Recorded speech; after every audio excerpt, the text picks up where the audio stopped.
సువార్త తెలియజేయడానికి వెళ్ళిన వాళ్ళ మీద అటాక్ ఎందుకు అని అంటున్నారు. ఫస్ట్ ఆఫ్ ఆల్ సువార్త అంటే ఏంటండి? బైబిల్లో దేవుడి యొక్క మంచి విత్తనాన్ని ఏం కాదు. అది మేమేమి ఎవరిని ప్రలోభపెట్టి కన్వర్ట్ అవ్వమని చెప్పట్లేదు. వాళ్ళకి దేవుడు నచ్చితే దేవుడి వైపు వస్తున్నారు అని అంటున్నారు. సువార్త అంటే 4 పాయింట్లే. యేసుక్రీస్తు అనే వ్యక్తి కన్యకకి పుట్టాడు. యేసుక్రీస్తు అనే వ్యక్తి తన మహిమలు చూపిస్తూ బోధలు చేశాడు. యేసుక్రీస్తు అనే వ్యక్తి శిలువ మరణం పొందాడు. యేసుక్రీస్తు అనే వ్యక్తి మరణించి 3వ దినాన లేచాడు. ఈ 4గిట్లని కలిపితేనే సువార్త అంటారు. ఈ 4గిట్లో ఏ ఒక్క లైన్ తీసేసినా దాన్ని సువార్త అంటారు, సగం వార్తే అంటారు. ఓకే, ఈ సువార్త వాడు చెప్పుకుంటే వీధుల్లో నాకు ఇష్యూ లేదు. కానీ నా హిందువుల దగ్గరికి వచ్చి మాక్సిమం అటాక్స్ అయితే అవుతున్నాయి అని అనేసి చూడండి.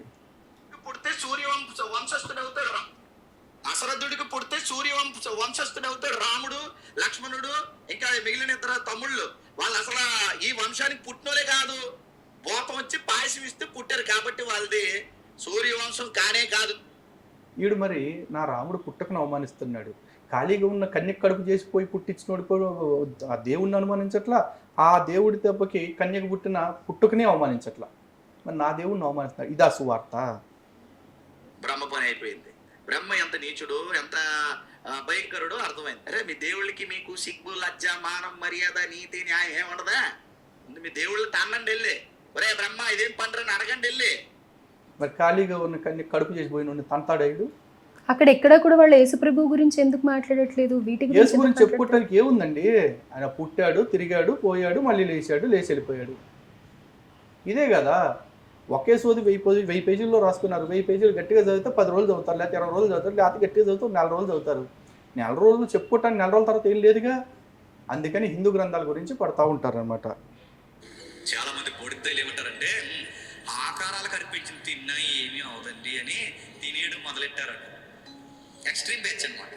నేను అడుగుతున్నాను, ఆకారాలు కనిపించింది తిన్న ఏమవుతాడు? గాడిద ఏమవుకోడు కదా. ఆకారాలు వెనకాల ఏముందో తెలుసా?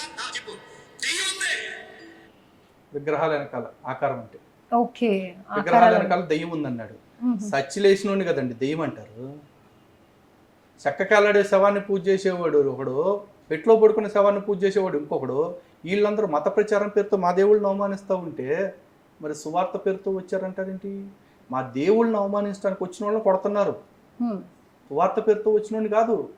మళ్ళీ చెప్తున్నా, మన మీడియా వేదికగానే చెప్తున్నా, హిందూ దేవుళ్ళని అవమానిస్తే ఎవరినైనా సరే ఎరక్కొట్టేయండి. స్టేట్మెంట్ ఇస్తున్నారు మీరు, మళ్ళీ ఒకసారి ఆలోచించుకోండి. నాకు కోర్టులో న్యాయం జరగట్లా, పోలీస్ స్టేషన్లో నాకు న్యాయం జరగట్లా.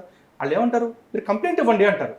అంటే ఒక ముఖ్యమంత్రిని తిడితే మీరు సుమోటోగా కేసు పెడుతున్నారుగా, ఒక మంత్రిని ప్రతిపక్ష నాయకుడు ఎవరైనా తిడితే సుమోటోలుగా కేసులు పెడుతున్నారుగా. మరి ఈ దేశపు రాజ్యాంగంలో ఉన్న రాముణ్ణి, కృష్ణుణ్ణి, శివుణ్ణి, ముగ్గురు రాజ్యాంగంలో ఉన్నారు. వాళ్ళని తిడతంటే సుమోటోగా మీరు ఎందుకు కేసులు పెట్టట్లా? మీరు పెట్టినప్పుడు నేను మీ చుట్టూ తిరిగి మాకు న్యాయం చేయండి, మా దేవుడు పరువు కాపాడండి అని అడుక్కోవాలా? ఇంకా ఉన్నాయండి దరిద్రాలు. నేను అంతగా ప్రేమించి ఈ లోక దేవతలన్నీ ఆయన ముందరా, ఈ లోక దేవతలన్నీ ఆయన ముందరా, ఈ లోక దేవతలన్నీ ఆయన ముందరా అంటే సాగిలపడి నమస్కరించి గడగడలాడు, సాగిలపడి నమస్కరించి గడగడలాడు. యేసు దెబ్బకంట ఈ లోకంలో ఉన్న దేవతలన్నీ ఆయన ముందు సాగిలపడి గడగడలాడుతున్నాయంట. ఆ యేసు పేరు చెప్తే నేను నా పైన ఎంటికలు కింద ఎంటికలు ఎయ్యి వనకు, దేవుళ్ళు వణుకుతున్నారని చెప్పేసి పాటలు పడుతున్నాడు వీడు. మరి మండదా? ఈ చూపించుకుంటూ వెళ్తే ఉన్నాయండి. అయితే ఊరికే కొట్టరు. ఇట్లాంటి లంగ మాటలను, లత్కోరి మాటలు, పిచ్చి పాటలు పాడుతూ ఉంటే కొడతారు. తన్నించుకునేలాగా మాట్లాడుతుంది వాళ్ళు, తన్నించుకునేలాగా పాటలు పాడుతుంది వాళ్ళు. అలాగే తన్నిన తర్వాత మమ్మల్ని దంతున్నారు అంటే ఎవడు పని ఆడు చేసుకుంటే ఏముండదు కదా. పైగా ఈ పోరం గాడు, అజయ్ బాబు గాడు, దేవుని ఎప్పుడొస్తాను ఉడికిలు పెడితే చంపేస్తా అంటాడు. ఆడు గట్టిగా బోరింగ్ పంపు కూడా కొట్టలేడు. ఆడు సావట, ఆడు మనుషులు కొడతాడా?